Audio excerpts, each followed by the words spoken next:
Hello and welcome back to Dukas Copy TV. Today I'm joined in the studio by Emmanuel Fragnier, a Professor of Risk Management here in Geneva. Emmanuel, thank you so much for joining me today. Oh, thank you very much. No problem.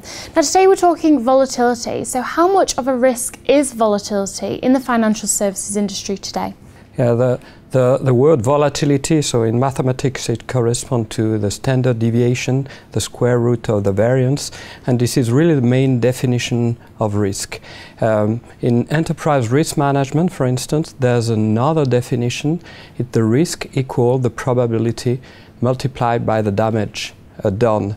So in terms of investment behavior, in a company, you're dealing with production risk, and it's a very directional way of investing.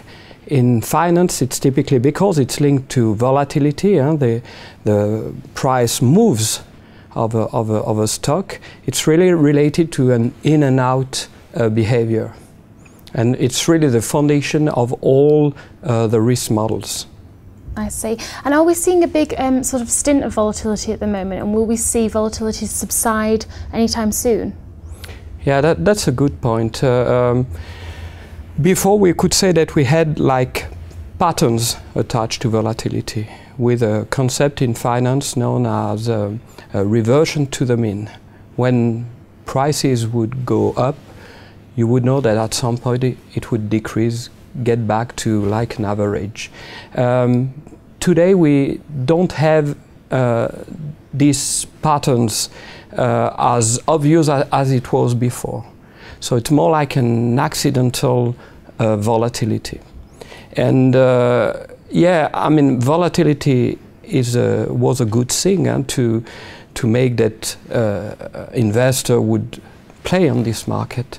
But today, I mean, the logic is very different, and you've got people that are very shy. We know that we've got a lot of liquidity that is on the shelf and never used. So yet, to me, it makes sense that at some point we would subsidize this volatility, like a clearinghouse, taking care of that in order that the financial sector is replaying again that intermediary role between the investors and the companies.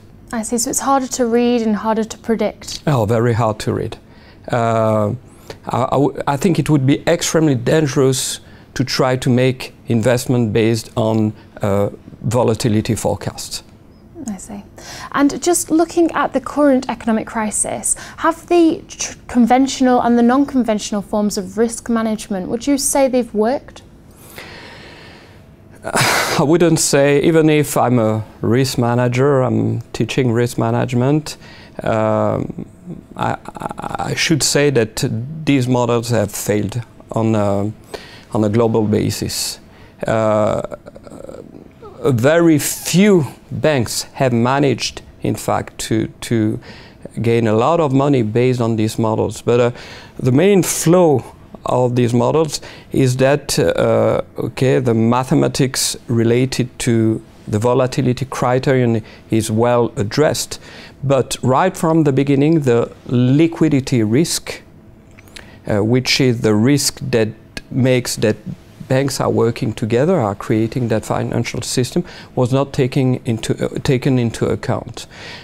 So we say very often that this crisis is a systemic crisis, and it's really because that liquidity risk component was not included in these models. So yes, I would say that most of these models have failed, and it's a real pity.